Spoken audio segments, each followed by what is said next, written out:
Soy Roberto Pombo. Bienvenidos a Mis Preguntas, un programa de Prisa Media patrocinado por CAFAM, Caja de Compensación Familiar. El pueblo es un concepto etéreo que es difícil de definir y por eso ha sido tan manoseado por los políticos. ¿Quiénes son el pueblo? ¿El pueblo siempre tiene la razón? Para este capítulo hablamos con la periodista María Elvira Samper, con el director del Grupo de Estudios de Democracia de la Universidad del Rosario, Jean Basset, con el representante a la Cámara, David Racero, y con el senador Humberto de la Calle. Soy Roberto Pombo y este es el capítulo 83 de Mis Preguntas. Bienvenidos. Dentro de las cuestiones y preguntas fundamentales de la humanidad está la existencia de Dios. Para algunos no es una posibilidad, sino un hecho rotundo. Si usted no cree en Dios, por el mero ejercicio suponga por un instante que sí existe. Ahora sí, ¿qué cree usted que quiere Dios de nosotros? Las interpretaciones y respuestas son múltiples, por no decir que infinitas. Depende de qué libro sagrado lea o incluso qué versículo o capítulo lea, la respuesta puede cambiar. Y es que si bien hay algunos mandamientos, por lo menos en el cristianismo, sus interpretaciones son varias. Pero vamos a la Biblia, hagamos el ejercicio de ver qué quiere Dios, qué indicaciones da. En la mayoría de los casos leemos sus indicaciones a través de alguien más, lo que el libro de Jeremías dice que le dijo, o lo que Habacuc dice que le respondió a través de una visión, o lo que Abdías dice que Yahvé le dijo al pueblo de Edom, y así.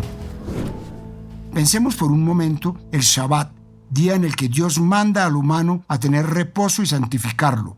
El día, no el descanso. El Shabbat aparece en la Biblia y en la Torá. Sin embargo, católicos y judíos hacemos una interpretación diferente de las indicaciones de Dios. O vayamos al Islam. Esta religión tiene la Sharia, un libro que se basa en el Corán y que es algo así como el marco moral y jurídico de esa religión. Este libro establece un camino para la vida moral, pero no un conjunto de leyes en particular, por lo que su interpretación es más bien laxa y ha sido tema de debate por mucho tiempo. Se me viene a la mente también el uso de la palabra de Dios que se ha hecho para justificar atrocidades, como los sicarios que rezan sus balas o como la Santa Inquisición que persiguió y torturó a científicos y personajes destacados en nombre de la fe y martirizó a las supuestas brujas. La palabra de Dios rara vez es directa y concreta. Por eso la frase un poco exculpatoria que dice «Los caminos de Dios son misteriosos». Sin embargo, la palabra de Dios, a pesar de su poca claridad, es ley en muchos casos. Tan así que hay una expresión latina antiquísima que se acuñó hace siglos, Vox Populi, Vox Dei.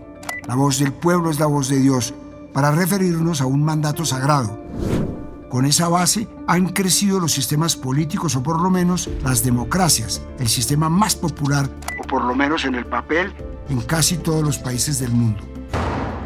Como casi todos, aprendemos en el colegio que la democracia es el poder o régimen del pueblo. Demos, que significa pueblo, y kratos, que significa poder. No voy a hacer un repaso de lo que es la democracia o de cómo nació, pero hay que decir que ese pueblo que participaba de la democracia tenía unos límites. Excluía a las mujeres, a los extranjeros, a los esclavos y solo se consideraba que eran ciudadanos los hombres, mayores de 20 años, hijos de padre y madre ateniense. Desde entonces, este concepto de pueblo se ha ido ampliando hasta hacerse casi ubicuo. El pueblo, todos nosotros, tenemos el poder en cuanto estamos aglutinados como un grupo con características similares. Sin embargo, el concepto sigue siendo vago o amplio como la palabra de Dios. ¿Ha pensado a quiénes se refieren los políticos y académicos cuando se refieren al pueblo? Se me viene a la mente, por ejemplo, en el discurso de Gettysburg, uno de los más importantes que dio el prócer estadounidense Abraham Lincoln, y que cierra con la frase, abro comillas, y que el gobierno del pueblo, por el pueblo y para el pueblo, no desaparecerá de la faz de la tierra. Cierro comillas. En su famoso discurso de Angostura, Simón Bolívar repite el pueblo unas 34 veces. Pero no vayamos tan lejos. La Carta de las Naciones Unidas comienza con su preámbulo diciendo «Nosotros los pueblos de las Naciones Unidas». Y si miramos un caso más local, tan solo comenzando nuestra Constitución Política, la del 91, el artículo 3 dice, abro comillas, «La soberanía reside exclusivamente en el pueblo del cual emana el poder público. el pueblo lo ejerce en forma directa o por medio de sus representantes en los términos que la Constitución establece. Cierro comillas. Esta es quizás la palabra más abierta y más usada en la política, siempre dicha con cierto misticismo y solemnidad. Pero quizás la frase más icónica y que mejor captura lo que se ha convertido el concepto de el pueblo la dijo el asesinado político liberal Jorge Eliezer Gaitán. Yo no soy yo personalmente, yo soy un pueblo que me sigue, porque se sigue a sí mismo cuando me sigue a mí, pero he interpretado. Las interpretaciones a la frase son varias, especialmente si nos apegamos a la democracia representativa, porque un país elige a un político, congresista, alcaldesa, gobernador o presidente para que dirija en su nombre porque ve reflejado en esa persona su voluntad. Entonces, si los dirigentes y políticos representan al pueblo y su voluntad, ¿las decisiones que tomen un político en nombre de sus votos están justificadas? Busqué al senador Humberto de la Calle para que me ayudara a responder estas preguntas y esto me dijo. En su origen la democracia era la democracia directa. Los griegos se reunían en el ágora y ahí tomaban las decisiones, pero como eso se volvió imposible, las cosas se convirtieron en más complejas, más difíciles, surge la democracia representativa. Entonces el pueblo interviene a través de unos representantes. Ahora, la validez de esa representación no se pone en duda en lo que llamamos las democracias liberales. Hay básicamente dos sistemas sobre el valor o el carácter obligatorio o no de las decisiones del pueblo. En algunos países el representante, o sea el congresista, tiene que obedecer las directrices de sus votantes. En otros lugares se dice que el congresista busca el bien común, pero él es el quien juzga qué es el bien común y toma sus decisiones libremente. Pero en todo caso, dentro de las democracias, lo que decide el Congreso como representante legítimamente escogido por el pueblo es la voz del pueblo y es por lo tanto obligatorio. El investigador italiano Giovanni Sartori ya se ha hecho preguntas similares y ha desarrollado el tema de la pregunta importante: ¿quiénes son o somos el pueblo? Para esto, Sartori tiene 6 posibles interpretaciones. La primera es el pueblo como literalmente todos. La segunda es una pluralidad aproximada, es decir, una mayoría. La tercera es la del pueblo como populacho, o sea, las clases inferiores o el proletariado.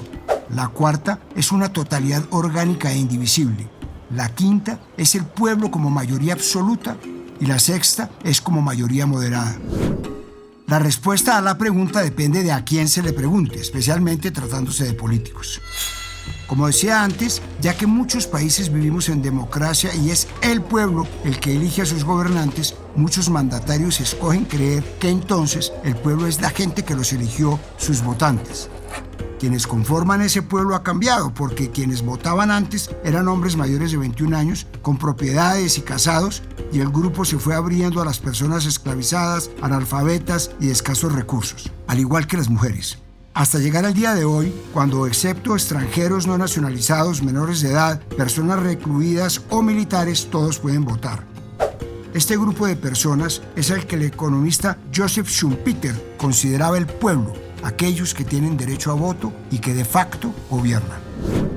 Sin embargo, ustedes como yo habrán hecho la misma pregunta: ¿acaso las personas que no pueden votar, como menores de edad, la fuerza pública o los recluidos en centros carcelarios, no hacen parte del pueblo? Bueno, en este caso hay otro principio, el de nacionalidad. Entonces el pueblo es lo mismo que una nación y sus límites y fronteras son las mismas. El pueblo comparte una misma identidad nacional y en este caso todos los colombianos y colombianas de nacimiento o nacionalizados hacemos parte de ese famoso pueblo. Hasta aquí pareciera que hay una respuesta clara y concreta a la pregunta y entonces el resto de este capítulo puede reemplazarse con programación musical.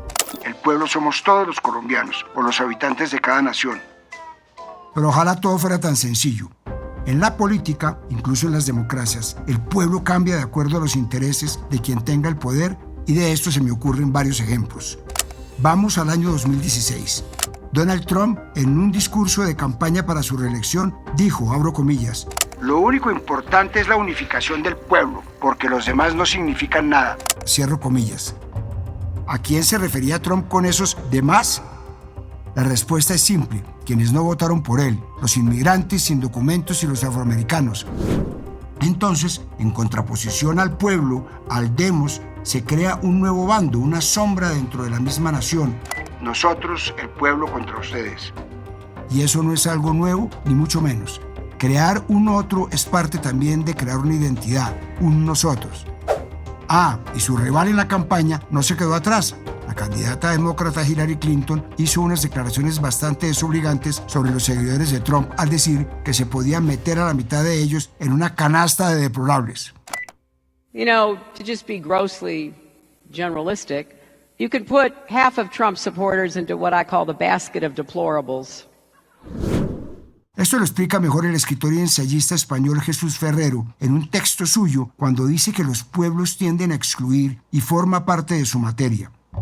Los pueblos crean imaginariamente diferentes grados de humanidad y la historia está llena de casos que reafirman lo que dice Ferrero. Basta mirar el horror del holocausto nazi o el apartheid surafricano. Me refiero a estos dos casos particulares porque hablamos de alemanes contra alemanes y sudafricanos contra sudafricanos, es decir, ciudadanos de un mismo país contra sí mismos. Mejor dicho, el pueblo contra el pueblo. Por lo general, estos otros son lo opuesto al pueblo, a la gente de verdad. Y aquí comenzamos a hablar de una palabra bastante conocida: populismo. El politólogo alemán Jan Werner Müller lo explica así en un artículo, abro comillas. Lo que realmente distingue al populista es su afirmación de que él y solo él representa al pueblo real. Como explicó Trump, como ahora controla el Ejecutivo, el pueblo controla el gobierno. Por implicación, toda oposición es ilegítima. Si te opones a Trump, te opones al pueblo. Cierro comillas. Algo similar pasó varios años atrás, en 1998, cuando el entonces candidato presidencial de Venezuela, Hugo Chávez, comenzó su campaña con la propuesta de una Asamblea Nacional Constituyente con la consigna «Con Chávez manda el pueblo». Chávez ya no soy yo.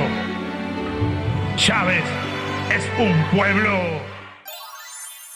Arroparse con la túnica del respaldo popular es peligroso. Ya lo hemos visto en todas las tendencias políticas. De hecho, el eslogan de la última campaña presidencial del ultraderechista Jair Bolsonaro era «Capitán do Povo», que traduce «Capitán del Pueblo». La música de su campaña parece la de uno de los líderes norcoreanos, canciones en las que, entre otras cosas, dicen que él es de Dios y que nunca existió alguien como él. Sobre esto hay un trabajo académico bastante interesante titulado Nosotros el Pueblo, que analiza quién es el pueblo según la cuenta de Twitter del expresidente brasilero. Uno de los análisis que hacen los autores es que el pueblo aparece como una categoría idealizada, pura, vilipendiada por la aristocracia en sus derechos más básicos. Es deber del populista restaurar esos derechos del pueblo, pero su poder solo puede ser concebido en regímenes democráticos, en principio por la voluntad de ese mismo pueblo, y por eso se considera que hay tres elementos principales en el corazón del populismo: el pueblo, la élite o élites y la voluntad popular. Y por lo tanto, el populismo requiere que las personas que dice representar se reconozcan en él y depositen en él su confianza y sus votos.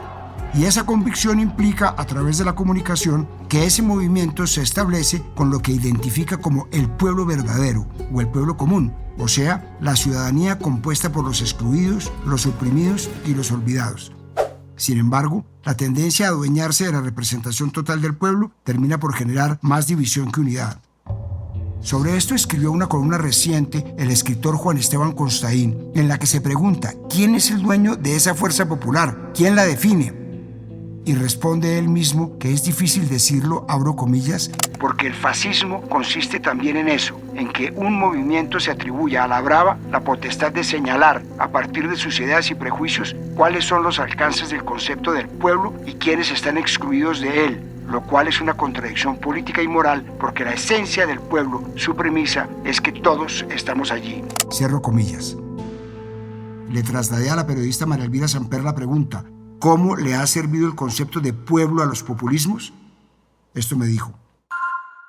El término pueblo es un término ambiguo, complejo, equívoco y multívoco a la vez y además polémico. Para aterrizar aquí en la comarca, creo que el concepto de pueblo es clave para el populismo, sobre todo para el populismo de izquierda, que lo concibe no como lo hace nuestra Constitución en su artículo 3, que nos incluye a todos, sino como el conjunto de los excluidos, de los marginados, de los que sufren el abuso de las élites corruptas. Ahora, habría que decir que el discurso populista cala de alguna manera, pues muestra las limitaciones o las falencias de la democracia y así convierte al pueblo en un actor estratégico, político y social, en una identidad homogénea, aunque no lo sea. Yo creo que en ese sentido el pueblo es una construcción funcional a ese discurso binario que divide la sociedad en dos, en pueblo oprimido y en oligarquía opresora o esclavista, para decirlo en los términos del presidente Gustavo Petro. El pueblo entonces no es una unidad homogénea con identidad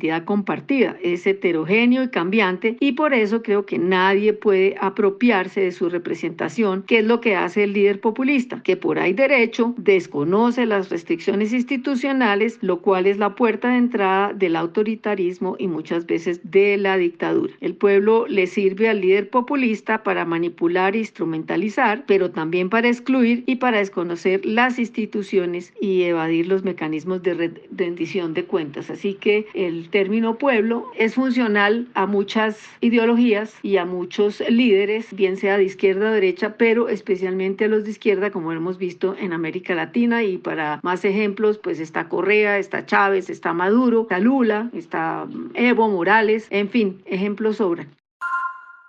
Al principio del programa mencionaba el famoso dicho Vox Populi Vox Dei, que traduce la voz del pueblo es la voz de Dios. En muchos sentidos, que el pueblo, por lo menos entendiéndolo como la mayoría ganadora, tenga la razón absoluta no es algo tan sencillo ni tan bueno. El primer ejemplo es que el sondeo Chile Dice muestra que, según los encuestados, los derechos de la gran mayoría de la población deberían priorizarse por sobre los derechos de los delincuentes. 27% de los encuestados creen que para detener a un delincuente es necesario pasar por encima de algunos de sus derechos humanos. Y un 40% piensa que el gobierno debería preocuparse más de los derechos humanos de los chilenos que de los inmigrantes. Esa misma medición mostró que, aunque está claro que la mayoría de los chilenos apuesta por la democracia, en determinadas crisis un 60% de los encuestados menciona que el autoritarismo se justifica en alguna de las siguientes circunstancias: violaciones de derechos humanos, aumento de la corrupción, incumplimiento de leyes o delincuencia descontrolada. Y los datos siguen. Según el Barómetro Mundial de Open Society Foundations, el 42% de los menores de 36 años en todo el mundo creen que el mejor régimen político es una dictadura militar, y un 35% preferiría vivir en un régimen civil pero autoritario, sin división de poderes ni un sistema parlamentario efectivo. En Colombia, el 39% de los entrevistados aseguraron que prefieren ser gobernados por un líder que prescinda de las elecciones del Parlamento. De acuerdo con el estudio Latinobarómetro 2023, un 33% de los mexicanos piensa que un gobierno autoritario puede ser preferible a uno democrático, y en términos locales la cuestión es grave. En Colombia, el 80% de la población está insatisfecha con la democracia que se maneja, y el apoyo a este tipo de gobierno solo es del 48%. Y muchos líderes parecen estar al tanto de esos deseos. Hace unos meses, Juanita Gebertus, directora para América de Human Rights Watch, en entrevista con el medio alemán Deutsche Welle, dijo que hay una pérdida de confianza en la democracia y un envalentonamiento de muchos líderes que están dispuestos a transgredir la separación de poderes y a continuar erosionando el Estado de Derecho. Y es que hay algunos casos en los que gobiernos más autoritarios gozan de un gran apoyo popular, como es el caso de El Salvador y el gobierno del presidente Bukele, que ha solucionado el que era un grave problema de seguridad en detrimento de los derechos humanos y civiles de muchos ciudadanos de ese país, como la detención arbitraria de miles de personas. Según un informe de mayo del año pasado, hecho por la ONG Cristosal, desde el inicio del estado de excepción, al menos 160 presos han muerto bajo custodia del Estado. Pero estas denuncias y muchas más de organismos de derechos humanos no afectan la popularidad de Bukele. De acuerdo con el estudio de Latinobarómetro, ya citado, el presidente salvadoreño es el mandatario latinoamericano con mayor aprobación. No me voy a referir a otros casos de gobiernos autoritarios actuales como los de Ortega en Nicaragua o Maduro en Venezuela, porque ellos, al contrario de Bukele, gozan de poca popularidad. En el caso de Nicaragua, según una encuesta de Gallup del año pasado, el 70% de los ciudadanos considera que el país va por el rumbo equivocado, y en Venezuela, de acuerdo con un sondeo hecho por Delfos y el Centro de Estudios Políticos y de Gobierno de la Universidad Católica Andrés Bello, el 85% del país quiere un cambio. El mundo está lleno de gobiernos terribles, por muchos motivos, con una bajísima popularidad y viceversa, de buenos gobiernos que no logran seducir al pueblo. Para algunos, que la democracia tenga siempre la razón es como decir que el cliente siempre tiene la razón. Por ejemplo, para Aristóteles, el problema fatal de la democracia es que divide a la sociedad al enfrentar a la mayoría, aunque no sea muy superior a la minoría. Hace 7 años, el doctor en filosofía Julian Baggini escribía sobre esto en un artículo en The Guardian, abro comillas. La democracia occidental se construye en torno a una confianza tripartita. Confianza en el pueblo para hacer que el gobierno rinda cuentas y fijar la dirección general de la política, pero también confianza en los políticos para tomar decisiones específicas y en las instituciones para brindar salvaguardias contra acciones precipitadas o tiránicas.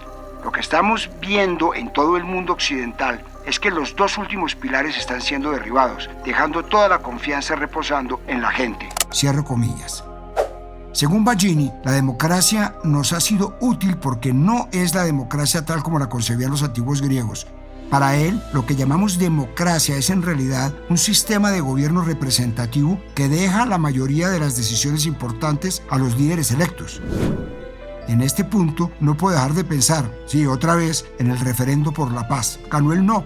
Sin embargo, a mi forma de verlo, no fue la decisión adecuada, a pesar de que la mayoría así lo haya querido.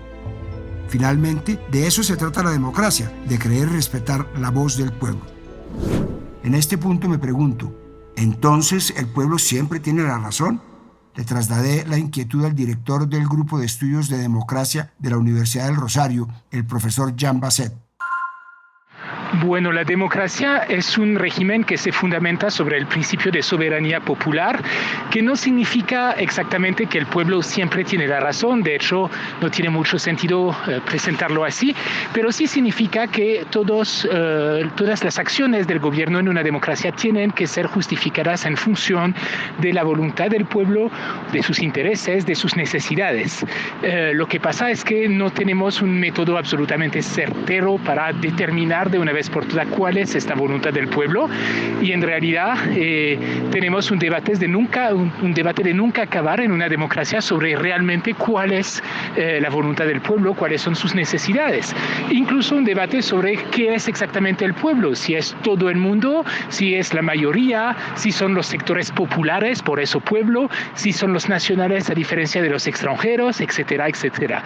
Entonces, pues este carácter indefinible realmente del pueblo hace que la democracia sea pluralista y que en realidad sea una especie de competencia entre varias ideas sobre qué es lo que quiere el pueblo y qué es lo que necesita el pueblo.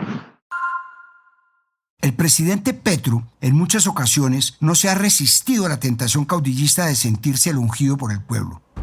En múltiples ocasiones ha llamado a las bases, a sus votantes, a salir a manifestarse para apoyar las reformas que prometió y que, como él dice, son el mandato que le dio el pueblo para gobernar.